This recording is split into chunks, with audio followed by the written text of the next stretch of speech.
Yeah. First you have to understand, bark is communication. Yeah. Okay, so she's communicating, but she's communicating in a nervous way, Yeah. right? And a lot of times, if you don't put a stop, they get stuck in that. Yeah. So it's the nerves and the movement, and then people go, "Oh my God, why does she bark so much?" So that energy is also going to affect how she reacts to it.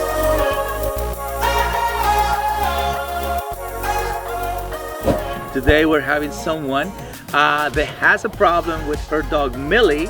Her name is Lizzy Capri, and her dog has become super territorial around food. Oh my gosh! I've literally never seen Millie act like this before, and I'm kind of afraid to be around her right now, so we really need help. Millie, I want some. I don't know what's gotten into Millie recently, guys. She's the cutest, fluffiest, nicest, and most caring dog out there, but recently she's been getting very aggressive and territorial over food, and we need to fix this because it's not good.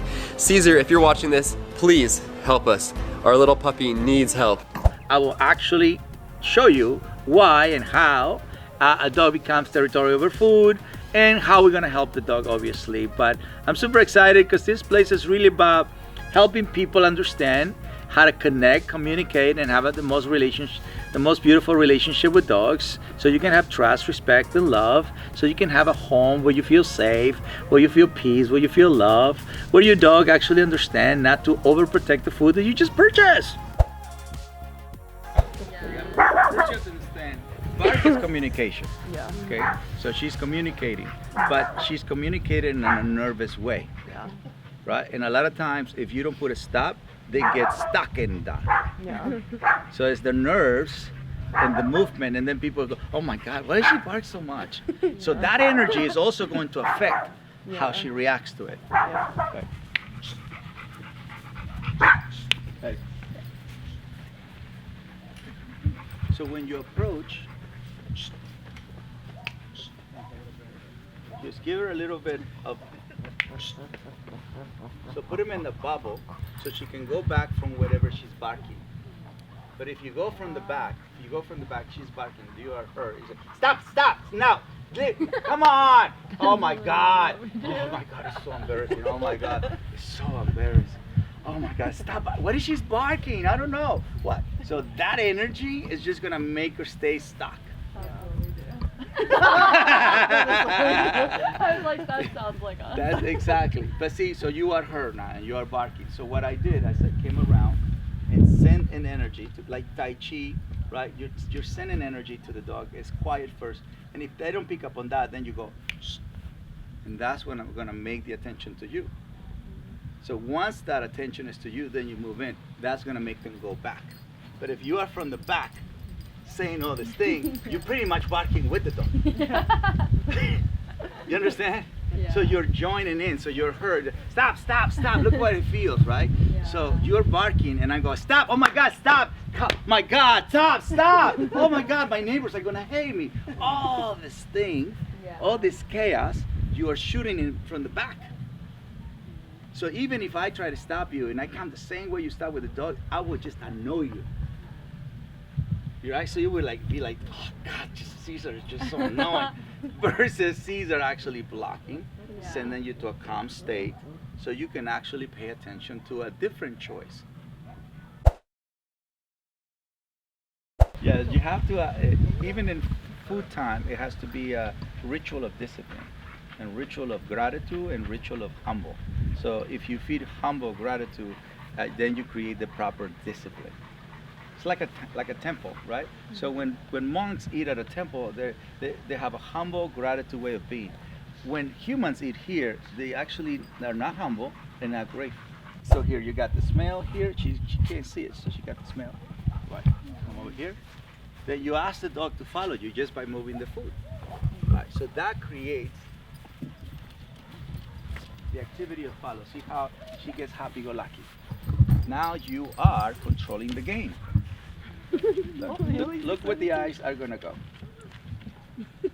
Yeah, the nose are picking up. Look at Sophia's eyes. They go through my eyes, and then you begin to talk. That's when you make the sound: nose, eyes, ears.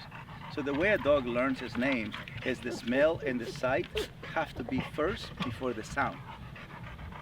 So then the sound means food, leash, affection, cuddle, whatever it is. And then she waits for it. That's a good girl, Sophia. You're a good girl. You love it. I love you. Because then you have that conversation, right? And then you provide the food. See it? So there's the steps. And you remove the food. So they learn that the human can touch as they were eating. So it's not challenge. It's a game. That's a good girl. Do you work for your food? Yes, you do. So what you do is you work, you make money, and you work for food. Yes? Yep. Yeah. So she's working for her food, but in a way where she have to figure it out, and she have to challenge herself. You understand? We call that sport. So your dog doesn't have a job. Yeah. So she pretty much get the food whenever she wants. So it's no interaction. So that's not a healthy way of feeding the dog. So you pretty much, if you may, you're feeding your dog as you were feeding chickens. Because you leave the food there so they can actually just gain weight. You see, so there is no interaction between the farmer and the chicken. We like to feed all animals and be present after exercise. So the hunger is high, the gratitude is high, right? And the ritual of trusting is there. So that's why eating with the family is very important. It just keeps that togetherness of a family, right? Once a week, every day, whatever it is, whatever your ritual was and your culture, it has a bigger meaning than just filling your stomach. Yeah. You understand? So that's why feeding a dog free feeding, it doesn't have a soulful aspect. It doesn't have a loving aspect. You get it? It doesn't have a even instinctual aspect, because even when they do it as a pack, they all hunt together, they all eat together. So instinctually, it's important that they eat together. So we humans can tap into that and then say, I want your instincts, your soul, and your emotions to eat with me. Because they don't know we make money to buy people. You understand? So the whole concept of the intellectual world, the money, fame, and power, they have no idea that we pay with bills. Yeah. You understand? So what they know is how do we give them the food? Did they work for it? Were we together? We did it from the soul. And then you get this kind of attention. Because even though like people from different parts of the world come, they have to learn English before they go to USC, before they go to UCLA. So humans have to learn the language before they teach. It's only obvious that a dog being a dog has his own language, Yeah. right? So who has to learn to speak that is the human, not the dog to the human, the human to the dog. Because the dogs can never go to school and learn the language of a human. Yeah. You understand? That can never happen. That can never. Dogs don't know Google exists. Dogs don't know Amazon exists. Dogs don't know Facebook exists. So that intellectual knowledge, the animals don't know. A-frame. Every day you have to challenge the mind so the mind expands. You know what I mean? So otherwise they just learn to do one thing. Yeah. And then they learn to do it for 3 seconds only, because that's how long most people wait when they say stay. Most people only wait 3 seconds. So then the brain is almost like doing math, and you only get to number 2. Yeah. You know, but if you go all the way and then your mind gets spanned, you know, it stands to a more user, you know, you get to use your mind a little bit more. Yeah. So Okay, Mom. Yeah. Let's go.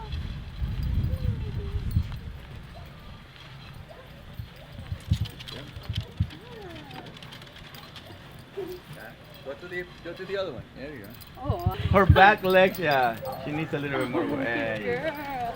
That's a hard one though. Go through the circle? Yeah. No, not through the circle. Yeah, yeah. Wow, she's faster. She's really fast. That's really good. Now go to the square over here. Yeah, and then you're gonna tell her to sit and wait. Sit, Nani. Sit. And then hold the plate down. Like hold the plate here. Right. Gonna go once they can take the food, and then the eyes start looking at your eyes, because then your energy goes to it.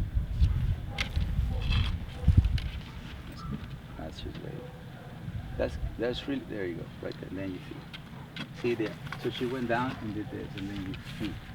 So when the eyes look at you, that's a very important, now you have nose, eyes. Right now she's looking at the plate because she's waiting for the plate to go down. There's no interaction. You know, when a couple says, look at my eyes, it's important that you look at the eyes because you're feeling the person. Yeah. You see, so when a dog is eating, if it's only looking at the ball, it's not at this. So this makes it more intimate. Okay.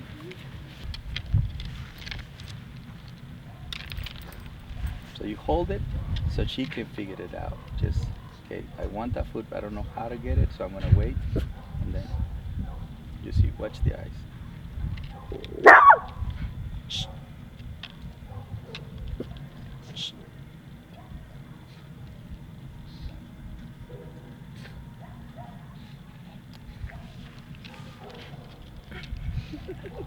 Most people don't like to wait, you know, but this is a very important, intimate conversation.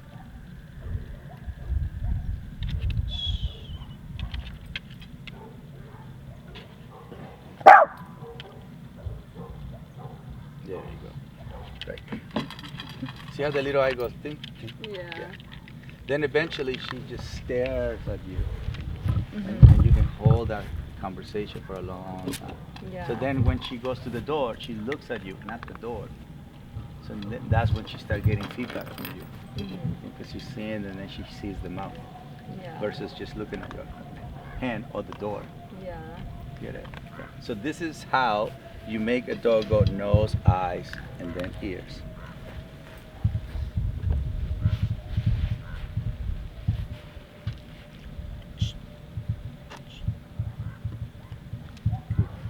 See how she went back? Yeah. There you go. Then she moves away from the object. But most people, they grab it and take it away. So when you come and take it away, and then she's gonna hold it. But if you slow it down, you bring the object, then you slowly, gently put it on, that energy is going to talk. And if she moves, you can say no or whatever sound, then she's gonna move back because she feel that you're claiming the object. You know what I mean? Like when you go in the elevator, okay? You go grab your little spot, that's yours. Yeah. You see how you claim. So people feels Yeah. energetically, without you saying a word, that you want that space. But when you go and grab it and pull it away, which your friend did, and then you are asking to be challenged. So of course she's going to show aggression, because that's what somebody asked her to do. Versus meal is done, relax, step back, go do something else. See, it's a much more gentle approach than what most people like to do. Leave it, no, sit, no, no, no growl, no growl. This is that guy like, you growling at me, Mom. You growling at me. What do you mean no growl? That's what you're doing. Yeah. You see, so you're feeding that energy unconsciously, you're creating that outcome. But because people think the dog should know the language and the approach the human is using, and then people blame the dog. Something wrong with her. She wasn't doing it before, and now she's being aggressive. There's something wrong. It's nothing wrong with the dog. That's why I train humans rehabilitate dogs. Is the way the dog is being addressed. You know, like if you watch relationship parents kids, if the parent addresses the kid in a certain way, that kid will eventually become aggressive because the parents address the situation in an aggressive way. You understand? So that kid wasn't born aggressive. That kid was turned into aggression. So the dog, the same thing. It's the same, even though that was not your intention. Get it? So I know that none of my clients will ever want their dog to be aggressive. None of them, especially the little ones. You know, most of the most aggressive cases that I deal with are not Rottweiler, Pit Bulls, and German Shepherds, are Chihuahuas. and Pomeranians. Why? Because they spoil them to death. So when the dogs are doing something wrong, they carry them. Right? So when they carry them, the little dog is going after everybody. And then the person with the little dog is going, it's okay, be okay, mommy loves you. So they're being rewarded as they're Yeah. misbehaving. So then the little dog is like, next time I'm gonna kill everybody. And then they get a cookie, they get affection, they get put in the Yeah. bag, Yeah. you know, they get the whole outfit thingy. You know what I'm saying? So they Yeah. get rewarded by the action that they did. Rottweiler people or German Shepherd people, they would never do that. They have to address it because they saw the dog almost hurt someone at a high level. When it's little, it's, oh, he looks cute, looking mean. It's still the same reaction. You know, it's like driving in the freeway. You don't care the size of the person. What you care is he's a good driver. Yeah. You say, even if the person is handicapped, you don't care. What you care is a good driver. So the same is the same effect, right? So when a dog behaves aggressive any size, it's the same action. So that little dog can go and create a fight because he believes that's what his mom wants. Yeah. You know what I'm saying? That's what is how you own the world. That's what they call it, Napoleon complex. But that dog is being told to behave that way. You know, so eventually that dog challenged the wrong dog. You see, so now that little dog went and tell the Rottweiler, I own everything, pow! The Rottweiler's fault. But he started the fight. You see it? Yeah. So unconsciously, many times we ask our dogs to behave not the way we want it in the future. Yeah. So what are you learning right now with the food? Not to freaking. To start. Yeah. Yeah. It's not soulful. It's like eating alone. Yeah. It's the most depressing thing in the world. You need to eat alone. So every once in a while you need to eat alone. You should eat by yourself. But if you do that every day, it's pretty depressing. You know, it's definitely more fun with friends, with family. You know, Yeah. people that you trust. We're pack-oriented species. Okay. Yeah. We're supposed to eat with someone, walk with someone, Yeah. have fun with someone, explore the world with someone. You know what I mean? It's the nature. So a lot of dogs, they're going to spend a lot of time by themselves. Doesn't mean they have to eat by themselves. You know what I mean? Because Yeah. humans have to go to work. In America, time is money. So most people spend 16 hours away from home. You know? Most people. So the dog goes for a walk twice a day, 30 minutes each time. So that means he was inside the house 23 hours. Not because the dog is inside, he's happy. He's inside, cooped inside, you know what I mean? And he goes outside only 30 minutes. Twice, if they're lucky. Most dogs have wigwag pads, so dog uses the bath. So everything is done inside the house. He walks inside the house, he poops inside the house, he eats inside the house, he plays inside the house, everything inside the house. You know what I mean? So it's like a super fancy jail. You know, the most important thing for an animal, any animal, doesn't matter what species it is that everything we do with them is natural, it's simple, and it's profound. Like we actually, when you're feeding a dog or when you're feeding an animal, you're not just feeding the heart, you're not just feeding the mind, you're not just feeding the body, you're feeding the soul. That's profound.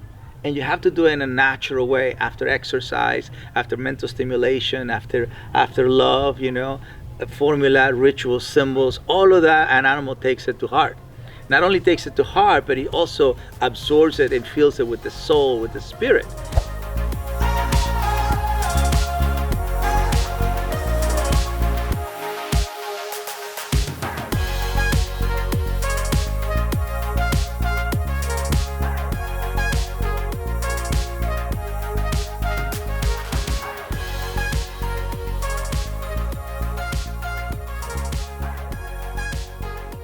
Guys, thank you for watching my YouTube channel. Make sure you subscribe, like, and comment.